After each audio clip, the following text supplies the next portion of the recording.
Alors mes chers amis, j'aimerais commencer avec vous aujourd'hui l'étude des lois qui concernent le Kaddish. Mais avant tout, permettez-moi une introduction importante pour pouvoir comprendre l'importance et l'urgence de la récitation du Kaddish. Je sais qu'il y a énormément de personnes qui prennent ce Kaddish à cœur. Il y a beaucoup de personnes qui n'ont pas l'habitude de venir au Beth Knesset, même pas le Shabbat. Mais dès lors qu'ils ont perdu un proche parent, un père, une mère, immédiatement ils se rendent au Beth Knesset de façon assidue pour pouvoir réciter le Kaddish. Et ils ont tout à fait raison. Pourquoi? Dans les Midrashé Chazal, dans le Zohar, tous les décisionnaires, lorsqu'ils parlent du Kaddish, ils introduisent leurs propos en racontant l'histoire suivante. Une histoire qui va vraiment nous montrer l'aspect miraculeux du Kaddish. On raconte qu'un jour, Rabbi Akiva a rencontré un homme qui était tout nu, qui était noir comme du charbon et qui portait sur sa tête du bois et des ronces. C'était visiblement très lourd. Et puis il avançait, il était vraiment comme ça en train de se précipiter. Rabbi Akiva l'a vu et il s'est apitoyé. Il lui a dit « Monsieur, qu'est-ce que tu fais ?» L'autre il lui dit « Surtout ne m'interromps pas, je suis en train de courir, ne m'interromps surtout pas. » L'autre il lui dit « Qu'est-ce qu'il y a? Pourquoi tu es tellement pressé ?» Il dit « Non, non, non, si jamais je me dépêche pas, je vais me faire punir, je vais me faire vraiment... Laisse tomber, laisse-moi avancer. » Rabbi Akiva lui dit « Mais dis-moi, qu'est-ce qui se passe? Si jamais tu es un serviteur, eh ben je vais te racheter. Comme ça tu pourras maintenant être libre. Si jamais tu es pauvre, je vais te donner de l'argent. Comme ça tu n'auras plus besoin de travailler comme un fou. » L'autre il dit « Écoute Rabbi Akiva, durant tout mon parcours terrestre, j'ai été un impie. J'ai fait des graves fautes. D'ailleurs, j'étais le responsable des impôts. Et puis vraiment, j'ai fait ce qui me semblait bon. Les riches, je leur ai permis de ne pas payer. Les pauvres, je les ai conduits à l'échafaud. Vraiment, j'ai fait des choses insupportables. Et voilà que je suis mort. Et quand je suis arrivé en haut, eh ben, il y a les juges et les bourreaux, eh ben, ils m'ont donné une punition très grave. Ils m'ont dit que vraiment, jusqu'à la fin de ma vie, durant tous les temps, je vais devoir tous les jours descendre pour aller ramasser du bois, ramasser des ronces. Et tous les jours, lorsque j'ai fini mon travail, on me brûle avec ce bois. Rabbi Akiva lui dit « Ah bon ?» Il dit « Oui, oui, mais laisse-moi partir parce que si j'ai un tout petit peu de retard, je vais me faire encore plus punir. » Alors Rabbi Akiva lui dit « Et dis-moi, ces bourreaux-là, ils t'ont dit qu'il y avait peut-être une solution, que tu pouvais peut-être réparer les fautes que tu avais commises durant tout ton parcours terrestre ?» Il dit « Écoute, je suis pressé. » Bon, mais oui, oui, on m'a dit. On m'a dit que si jamais j'avais un fils qui pouvait réciter le Kaddish au Beth Knesset, eh bien effectivement, on m'exempterait de toute cette punition insupportable. Alors Rabbi Akiva lui dit et alors, et t'as pas de fils? Il dit non, j'ai pas de fils parce que je suis mort sans avoir eu d'enfant. J'ai laissé ma femme enceinte. Je ne sais pas si elle a eu finalement un garçon ou si elle a eu une fille. Mais dans tous les cas, même si elle a eu un garçon, je suppose que personne n'a pu lui enseigner la Torah. Parce que les gens, ils me détestaient, ils me haïssaient, et puis on n'était pas du tout pratiquants, donc il n'y a aucune chance que mon fils soit religieux et qu'il puisse réciter le Kaddish. Alors Rabbi Akiva lui dit, écoute, d'accord, je sais que tu es pressé, juste donne-moi quelques indications, je vais essayer de t'aider. Il lui dit, comment tu t'appelles? Il lui dit, je m'appelle Akiva. Ah, enchanté, moi aussi. Après, il lui dit, et ta femme, comment est-ce qu'elle s'appelle? Il lui dit, elle s'appelle Shushinba. Il lui dit, d'accord, et où est-ce que tu as habité? Il lui dit, dans une ville qui s'appelle Lutkaya. Et immédiatement, l'autre est parti. Rabbi Akiva s'est vraiment apitoyé de cet homme-là. Il a essayé de faire tout ce qu'il a pu pour pouvoir se renseigner. C'est qui ce fils-là ou cette fille? Qui est-ce qui est né finalement de cette femme que cet homme avait laissée enceinte? Quand il est arrivé dans la ville de Lutkaya, il a commencé à se renseigner. Dites-moi, vous avez entendu parler d'un homme qui s'appelle Akiva? Ils lui ont dit surtout ne nous parle pas de lui, c'était un impie et vraiment qu'il aille au Gehinnom celui-là, ne nous parle surtout pas de lui, on n'a pas envie de se souvenir de lui. Rabbi Akiva dit, et vous vous souvenez d'une femme qui s'appelait Shushniba? Elle aussi, c'était une impie, elle a qu'à aller au Gehinnom, et on n'a pas envie d'entendre parler d'elle, etc. Il dit, d'accord, et est-ce que malgré tout, elle a laissé un fils après elle? Ils lui disent oui, un fils, mais vraiment c'est un fils qui connaît rien du tout, c'est un impie lui aussi. Rabbi Akiva a été, il a pris cet enfant, qui n'était même pas circoncis, et il l'a circoncis. Ensuite, il a voulu commencer à lui apprendre un petit peu la Torah. Aleph, Bet, il n'y avait pas moyen de lui apprendre.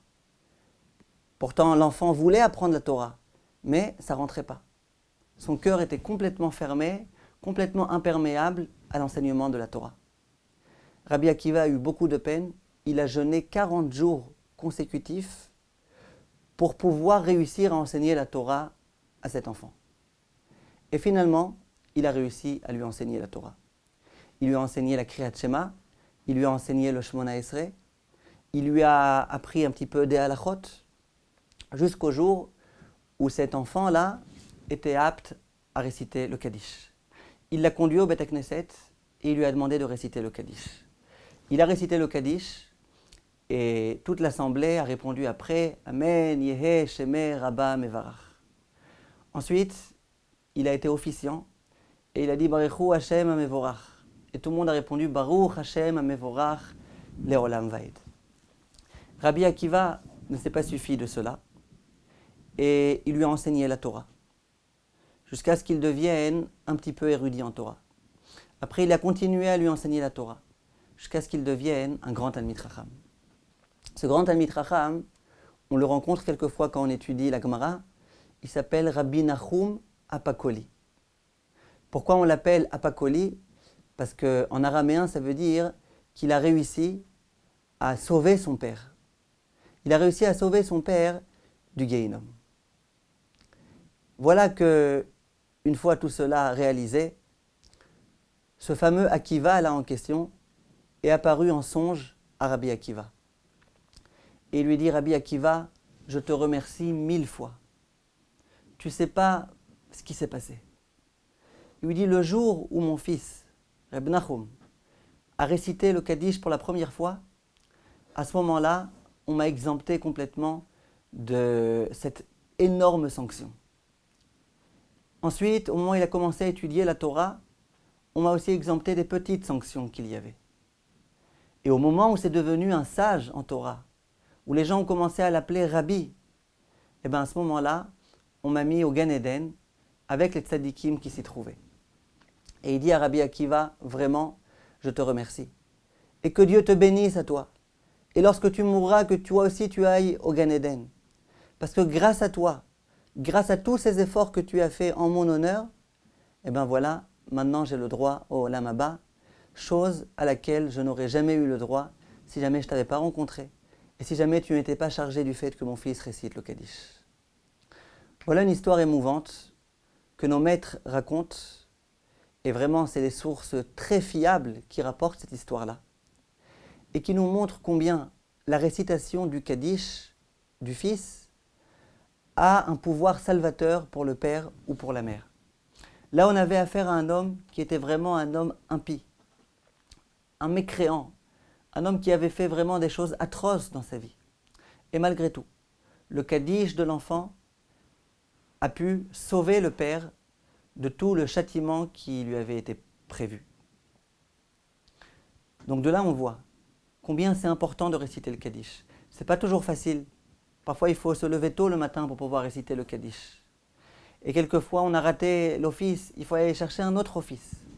Mais quand on sait combien c'est important, combien ça procure du bienfait à nos parents, évidemment, il faut faire tous les efforts possibles et imaginables pour pouvoir réciter ce Kaddish. Il y a beaucoup d'autres histoires qu'on raconte, mais en tous les cas, je pense que le message est clair. Et nos maîtres écrivent que la récitation du Kaddish, c'est quasiment une mitzvah d'Eoraita.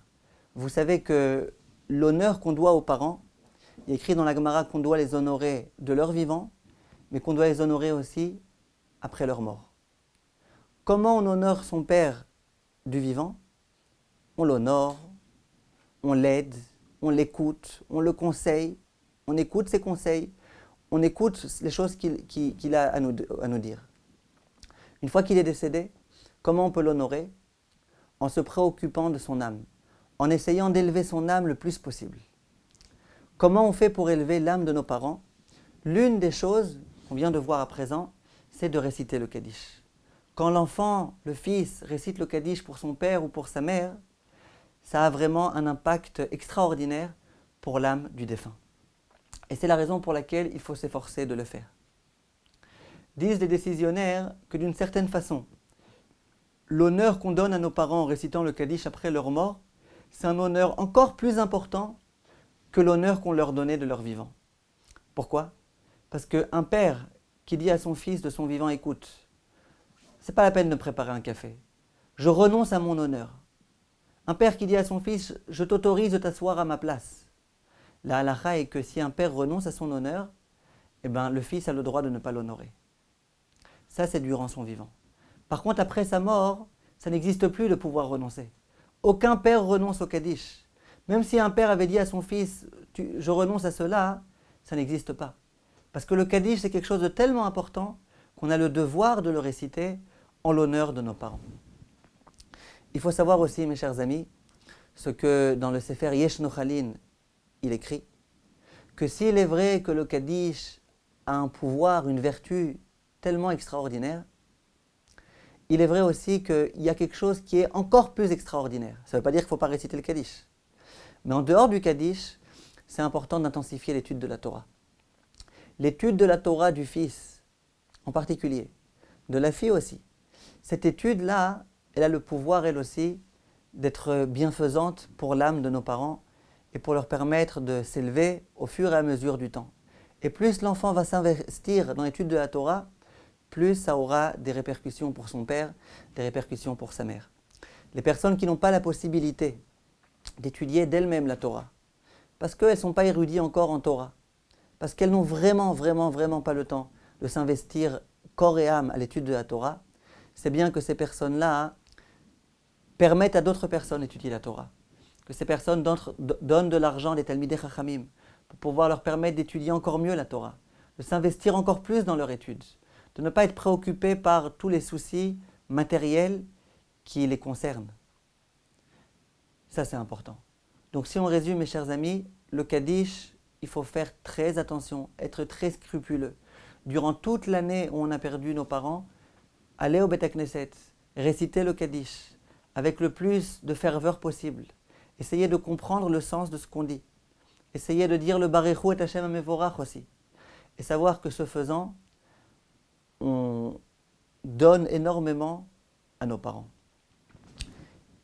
Et il faut savoir que lorsque nous, de notre côté, on fait tout ce qu'on peut pour leur bien à eux, eux ensuite, qui sont dans le Olam Haba, qui sont proches d'Akadosh Baruch Hu, à ce moment-là, de leur endroit, ils prient pour nous.